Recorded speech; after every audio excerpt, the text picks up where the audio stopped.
do you think atheism keeps order in the world? I don't think it does. I don't. Then religion keeps order, don't you think it does? No, it doesn't. The police... Oh, no, it law doesn't. enforcement. Just a blanket, no, it doesn't? Yes, that's correct. No, it doesn't. Of course it does. It keeps people organized. And No, it doesn't. You're actually conflating a couple of points here. And first of all, there's a delay, so don't listen to your TV. Let me hit this real quick, and I'll just let you go because we're almost out of time anyway. But I am going to answer the question, and hopefully in a way that'll clear up the explanation. I don't think atheism is going to be any kind of panacea or fix-all. I don't think it's going to keep order. Atheism isn't a belief. It's not a worldview. It has no tenets, no dogma. It has no instructions. It isn't a thing. It is a position of not accepting claims about the existence of God. There are atheists, for example, who are Buddhists, who still accept, perhaps some of them do, supernatural claims like reincarnation and things like that. Atheism is not the answer. I happen to be an atheist. I'm here on the Atheist Show because I see religion as one of the many problems, and actually at the foundation of religion is this credulity that affords us superstitious beliefs that are unjustified. What I think would be the solution is not atheism. I would never push atheism as a political view or a world solver or a policeman, world police, anything like that. It's rational decisions based on evidence. That's what I'm advocating. Religion doesn't keep the peace. And if you don't think so, I guess you just haven't been keeping up with history. Yes, religion can offer some people a moral rule book to follow, but there's no reason to think that that rule book is actually correct. What some religions label sin, others don't. And I think the entire concept of sin is absolutely absurd. What we're really talking about is how do we deal with other people? Are we doing harm? Are we doing good? Those types of things don't need any religion or God to dictate to. They can begin from really simple premises. And we can build, as we have, a moral system that works. It's the police that keep the peace, as has been demonstrated countless times. And it's religions, including Christianity most recently, who had to be dragged kicking and screaming into the modern era based on rational, secular morals. And that's the way it really works. We're out of time. There's a list of the crew. Thanks, everybody who tuned in for the first week in the New Times.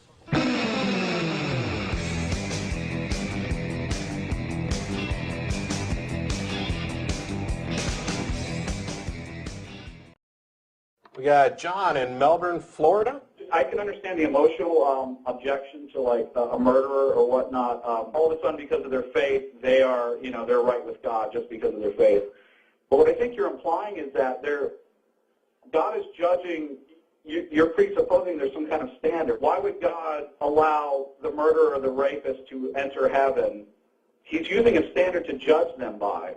The problem is if God is using a standard to judge the rapist and the murderer, that means there's a standard, and we can't define where it begins and ends. So even Joe Blow, the neighbor who's never committed a crime, how do we know the standard ends at rape and murder? How do we know it doesn't go further than that? Because the whole what the Bible says is that we all sin. We all have secret thoughts and things that go on the inside, and you know that as well as I do. I mean, right. I know you're an atheist, but I know you have a conscience. You know, right. It's not a matter of you do something against your wife.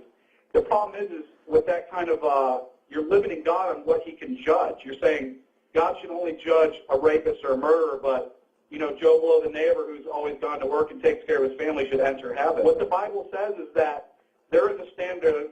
The standard doesn't begin and end where we choose. The standard goes beyond that. It's saying that none of us achieve it. So we can't sit there and reject the Bible. I mean, yes, we can. The claim you mentioned. Yes, we can. God, it doesn't make sense because God would let a murderer or no, John. No. Let me finish real quick. I'm sorry, real quick. No. You don't get to finish preaching if I'm sitting here objecting to what you're saying. I can barely hear you. That's why. I'm sorry for that. That's fine. But you understand what I'm saying?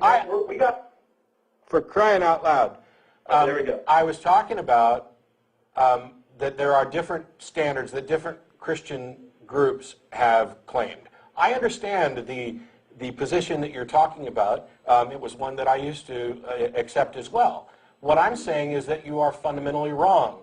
We can assess that standard and determine whether or not it is just and moral. The fact that some old book asserts that there is some higher authority, even if it's true, even if the Bible is true, and there is a God, and he's judging people by some standard, I find it morally repugnant and reprehensible, and I want nothing to do with him. Anybody who would advocate that person X deserves to be tortured forever in hell or annihilated simply because they could not believe something for which there was insufficient evidence, while some other credulous numbskull can go out and kill and murder and rape and have a deathbed, that is not justice. It is not. And yes, I am imposing my own moral standards on it, but you know what? I'm more moral than the God of the Bible. I'm more moral than any character in the Bible, and so are you. And I wish people like you would own up to that and realize it, instead of saying, oh, there's some standard that we don't understand. Oh, for crying out loud. Is there any possible way you could conceive of a standard that would punish this person and not punish this person when everything about you tells you that this person is a sick, evil predator and this person is an innocent, good-hearted individual? Can you even remotely conceive of that, and why would you care that somebody else can? What I'm saying is, if God can judge a rapist or a murderer, what makes you think he can't judge us? Even Joe Blow, the neighbor, you and I, we know we do wrong. I'm saying if God is going to judge us to the letter of the law, I mean, we all have a conscience. You know when you do wrong. I know when I do wrong. That means we're still breaking some kind of moral code. I'm not talking about where it comes from. Why does God have this right? Because he's God. I mean, if he's going to judge the rapist and the murderer, how are you going to tell him that he can't judge me or you? Why not? How does that make him any different from a mafia boss? I mean, if I'm the mafia boss and I come and say, you're going to pay this much vig or I'm going to break your legs, guess what? You pay that vig and I get to judge you because I'm the boss. If you had kids, would you ever build a torture chamber in your basement and torture them endlessly if they didn't love you? Do you think... I want to get to the subject of hell. I agree. Of course you don't, because it shows the weakness of what you're saying. You're saying that God brought you into this world, he can take you out. God is the ultimate boss, and he can do with you what you want. And I say that with that kind of power comes responsibility, and it's patently absurd to go ahead and grant to some deity, whether he exists or not, that he has the right to treat the person who lied and the person who raped equally, as if they've committed equal wrongs. It's absurd, and you fundamentally know it. We can't limit God's judgment to only rapists and murderers. I didn't ever say that. I didn't ever say that. I gave a specific example that showed the high contrast. Now, let me give a slightly different... I think you're limiting the judgment power of God. He can judge all of us. And I say he can't judge any of us, whether he exists or not. Okay. There you go. I didn't say that God was limited in what he could judge by those standards. I'm assuming, hey, if there is a God and he judges me by those standards, I can't tell him he can't. Obviously, he's the one with the power. He's the mafia boss who can break my legs. All I can say is, I don't accept those standards. I don't find them just. I find it absurd to find anybody who claims that they're just. I'm not saying who he can and can't judge because I don't have that power over him, except for the fact that he's a fictional being as far as I'm concerned. This type of system is a dictatorship, a fiat that makes all crimes, all sins, which I reject that concept, but all wrongs equal, and everybody begins with this pitiful, poor state of being worthless and in need of redemption from before they were born even. And those who don't believe the unbelievable are somehow punished. But if that's the way the system actually works, then my assessment is that it is immoral. And I don't, I'm baffled by people who could claim that it's moral. And yet people like you who don't actually come out and say, oh, it's definitely a moral system. What you do is you say, God is God. He can judge you. What a lame-ass excuse is that? If my dad beat me when I didn't do anything wrong, and your answer was, well, he's your dad. He gets to beat you. You're a dick. that implies we all break some kind of moral standard. That's why we're all held accountable, and that's why our actions can't get us out of it, because by nature we do these things. And that's why, and the whole story of God is not that he's going to break our legs, he sent Christ for us. Oh, bullshit. No, bullshit. No, you're done. You're done. That is the biggest, that is the excuse. That's the mafia boss saying, I'm going to break your legs unless. Jesus is the unless in the story. Well, unless you pay me would be the mafia boss, and that's what Jesus would represent. Jesus is the loophole. Jesus is the unless in the story. It does not make God moral. It does not make the biblical story become suddenly valiant and worthy of respect. Well, in fact, killing somebody that is admittedly innocent in order to compensate for the crime someone else did. Though, that's what I just but he's talking about Jesus. Jesus. Oh, to slaughter an innocent person and say, well, that's just recompense for the crap you did, that's not moral either. Plus, it's absurd, this idea of blood sacrifice. It is. How in the world does bleeding make somebody that did something wrong all of a sudden not You've got this system that I say is immoral, and you think that the correction to this is for God to sacrifice himself to himself as a loophole for rules that he created that were unjust, and that this makes the rules just? That's crazy. I think at the end of the day, we all still sin. We're all imperfect. But your mafia scenario is, I don't think it's accurate. You're saying the mafia boss is saying, I'll break your legs or out. Yeah. I'm saying the mafia boss has every right to break your legs, but he doesn't. Okay. And fine, you're done. I hung up. He does. The mafia boss does not have every right to break my legs. I'm sorry that your religion has so polluted your brain that you're unable to actually see what is immoral about what you're thinking. But that statement from you sums up everything that I tried to say 10 minutes ago. The mafia boss does not have every right to break his legs. And the moral and just thing to do is to stand up and say, no, you don't. And if somebody is asserting that they're working for a mafia boss and this mafia boss doesn't even necessarily exist and they want you to pay, which is exactly what's happening here because we have no reason to think that this God exists. I don't care if he does, this particular God that you're talking about. It doesn't matter. It's immoral. It's nonsense. It's immoral and it's nonsense. He doesn't have the right to break my legs. He doesn't have the right to judge me. And if he does so, if he happens to exist and do this, by standards that I happen to think are immoral, then he's a dick. I may not be able to do anything to stop him, but the ant can't do anything to stop me from squishing it. But it doesn't make me any less of a dick. How dare you come on here and apologize for it and shuffle actual comments that you and I both know. You know what's right and wrong. And shuffle it off as, oh, you have a conscience and you've sinned. Okay, well, that's irrelevant. We haven't even talked about that yet, about how I reject this notion of sin, or that, as Tracy pointed out earlier, that thinking something is somehow wrong. And then you come on and, no, Jesus is the excuse. Let me tell you something. According to the Bible, God basically chucked everybody into the pool and said, I got a life preserver. Anybody want to not drown? He's ultimately responsible. The story, and I agree, I'm getting worked up, and it's not because I think that there's any truth to the story. It's that I'm so freaking offended and pissed off that there are people out there who take this fairy tale and make excuses for it and say that this is something good that people should be applying to their lives, or that we should make 2010 the year of the Bible. Listen to yourselves. I'm more moral than that, and so are you, and you guys need to just own it. It's insane. Ugh. We got Johnny. How you doing? Hey, how's it going? Hi. Now, you asked my explanation. My explanation is, matter of fact, I have proof. I have proof what it is. My proof is proof that for what? my mother Proof was in the for hospital. what? Hello? Proof. What is it that you have proof of? My explanation that God is real. Okay. Okay, good. My proof is, my mother was in the hospital, correct?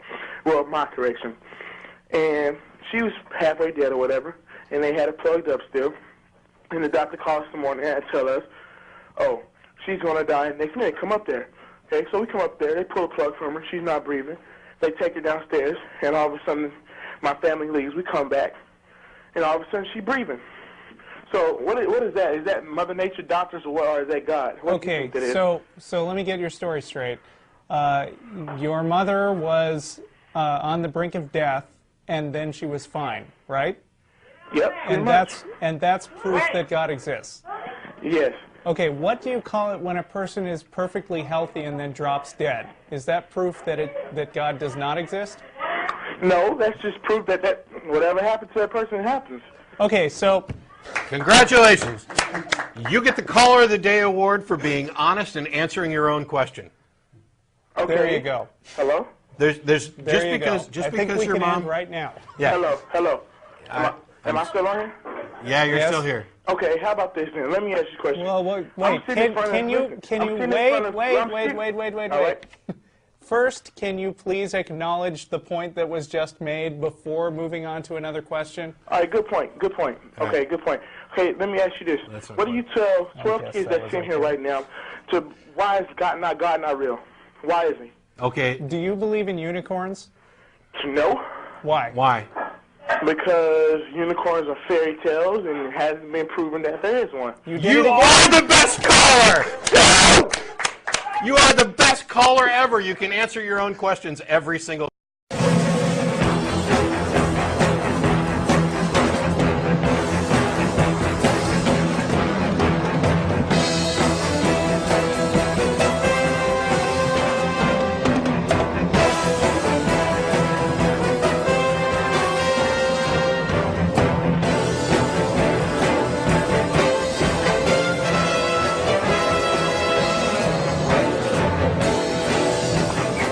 It's supposed to be a mirror image.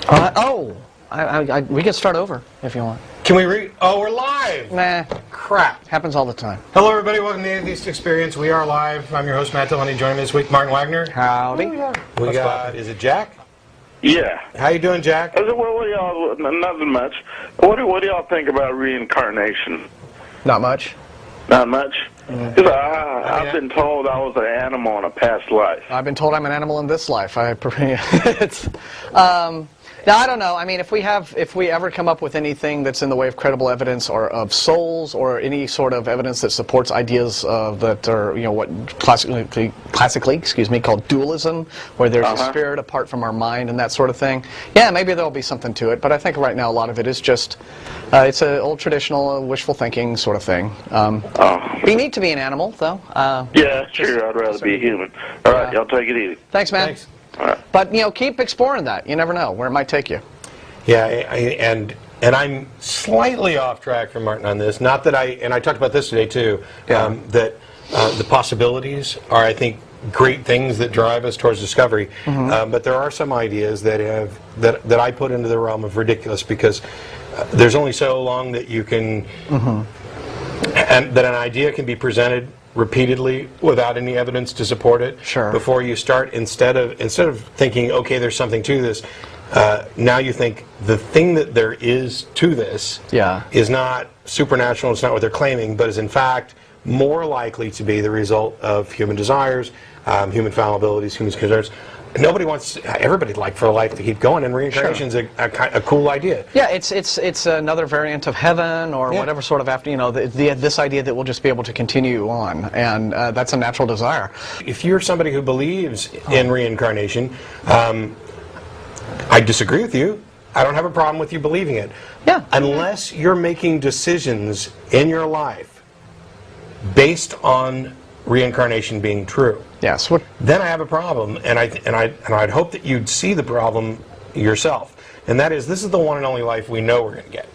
Right. If I start making decisions on how to spend this life based on some proposed afterlife or reincarnation that I essentially know nothing about, I'm making bad decisions. I'm making decisions with bad information. It's like figuring your budget with the expectation that you're going to win the lottery next week. You just don't do that. And I don't think Jack is anywhere near there. I think he's just he's been curious about the idea, and I don't think we're going to see him throwing himself in front of a train in the hopes he'll get to be a wolf next week or something. So I don't think he said he'd rather be a human. So I mean, at this so that's point, fine. But I'd rather be a god. Conceptually, here's another problem that I have with the reincarnation, which is that if we're all just sort of spirits that are just kind of going from one body to renting our bodies in from one life to the next, then where did it all come from initially? Where did that first spirit that inhabited the very first body had to have some sort of origin? Couldn't have been reincarnated from something. So there is kind of what's the word? Sort of an ontological problem there. Yeah. I think perhaps. So I think that ultimately, though, you're probably going to find, reincarnation is just heaven in a different sort of costume. It's another way of wishing we could go on forever. I'm on board, man.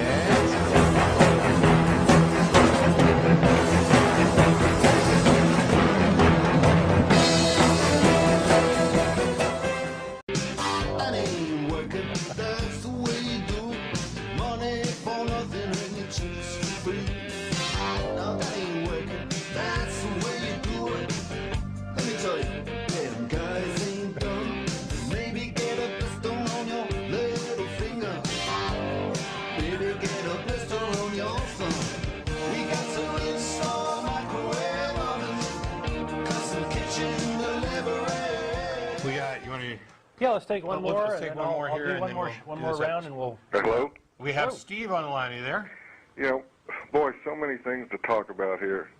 Well, you only get to do a few because we only got 20 minutes left. Okay, well, I want to make a comment about the religion. You know, as you know, for instance, the Catholic religion, not to pick them out for any reason, but the celebration of Jesus' birthday, as you know, is similar to Mithra, and Easter is Ishtar. And they've infused these pagan rituals, and they front the religion with a Jesus cover. Yep. So they use him as advertising, but your actions and your works start to be pagan. And I've come to the realization that basically all the religions are actually pagan religions with Jesus on the top. But even in some of the esoteric pagan religions, they have a view of Jesus, because you can't have a Jesus without a devil. The two go hand in hand. So they acknowledge him, but they don't acknowledge him as the main God, okay? So what we've got here, it looks like is, I mean, people don't question this. They blindly follow the religion because their parents did, and they look at people, think they're happy. But the religions have nothing to do with the Bible, not to get in a conversation where the Bible is true or not, but it's just like a stock does not necessarily reflect what the company is doing. They're independent entities. And all these religions, I've come to realization, are truly pagan entities, and that includes the worship of Jesus along with other gods. And I would go one step further and say that the pagan religions are ultimately largely based on astronomical things like the changing of the seasons and you know, star constellations, these sorts of things, worship of the sun, which actually does exist. The old Sunday, Sunday. And I'm going to both take a step back. Okay. In that I wouldn't say, I think it's an overstatement to say that Christianity is just Jesus basically glued onto pagan stuff. Well, let me ask However, I will go a step further than Don in saying that when we trace back what we know about religions and how they're founded, yes, the pagan religions are somewhat astronomical, somewhat animism, somewhat shamanism, and that all of these are in fact based on ignorance and fear across the board. And the fact that they end up being useful for controlling people and manipulating people and allowing some people who don't like to actually do any real work but would rather just sit around in a fancy cloak and collar and stuff themselves full of donuts while they pretend that they've done something to still draw a salary, yeah, that's kind of, icing on the cake. Well, I think when I say paganism, most people are going to view it as worshiping Pan and other things, because that's what we've been led to believe. That, But it's more than that. It's a bigger, broader scope. All right, I appreciate it. Thanks a lot, George. Appreciate it. Or Steve. Money for nothing and your cheeks free. Now that ain't working. That's the way you do it. Well, one question I have is, doesn't God practice child sacrifice? Well, who's he going? No. Didn't he sacrifice his son supposedly? Well, that's him. That's him. Oh, he's okay. There's so much. You can't even really call it a weirdly pseudo-incestuous relationship. There's something else going on there when you sacrifice yourself to yourself as a loophole for rules that you created. Yeah, it's all mind-boggling. What kind of fascination with blood do you have to have where that's your best plan. And everything, I created everybody on the planet. I'm just going to start with 2, and they screwed up. So, all right, I said I was going to kill him. Let's not kill him. We'll kick him out of the garden, and we'll keep on going. And then, wow, things aren't getting better. They're getting worse. Now they're murdering each other. And okay, screw it. I'm going to flood this place and save just the best family. Which one of you fuckers is Oh, you, the sorry drunk with 3 sons. Go and build yourself a boat, and we'll save you and your family and screw everybody else. So we flood everything and start over, hit God's reboot number 2. And then, okay, now that that's over with, I want you guys to go and populate the earth again like the first group. Oh, no, don't curse one of your sons to be a fucking slave to all the rest of it. What do you think all right, and then a little while later, some of them have built this tower, and this God says, they think they're building a tower well, maybe they don't actually think they can reach me. It's just arrogant of them. Screw it.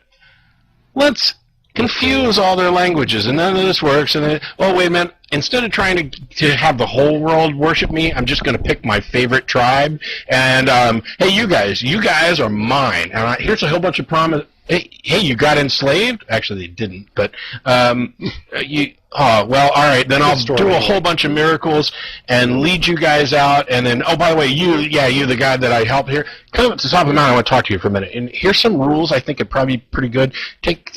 Are they worshiping another god already? One god, oh no. Oh, what is wrong with it? Why can't I do anything right, Mom? And now, after all of this, it's like, I know what I'll do. Yeah, you're just. I love blood sacrifices. Yeah, I love blood sacrifices. I just kill myself to myself. Word. That'll get their attention. The Bible is a comedy of failures of this God character, start to finish, right up to the end, where everybody.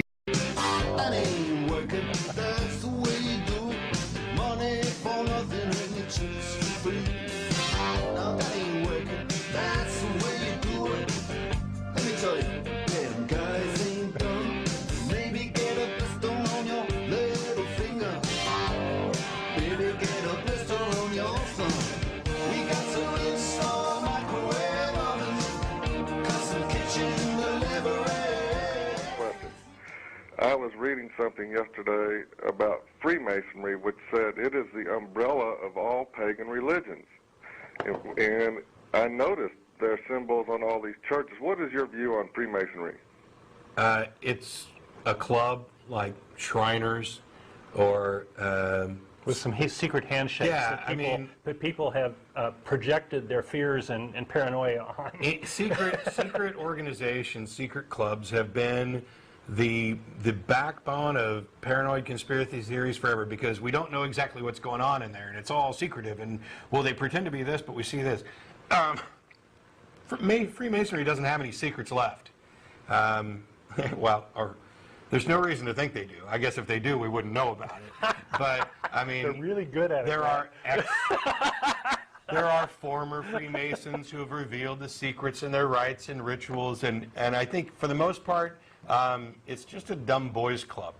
And I think they get far more credit than they ever deserve by people conflating them to some kind of nefarious counter,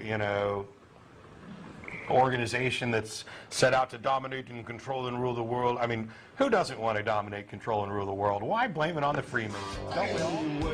That's the way you do. Money for nothing and your chicks for free.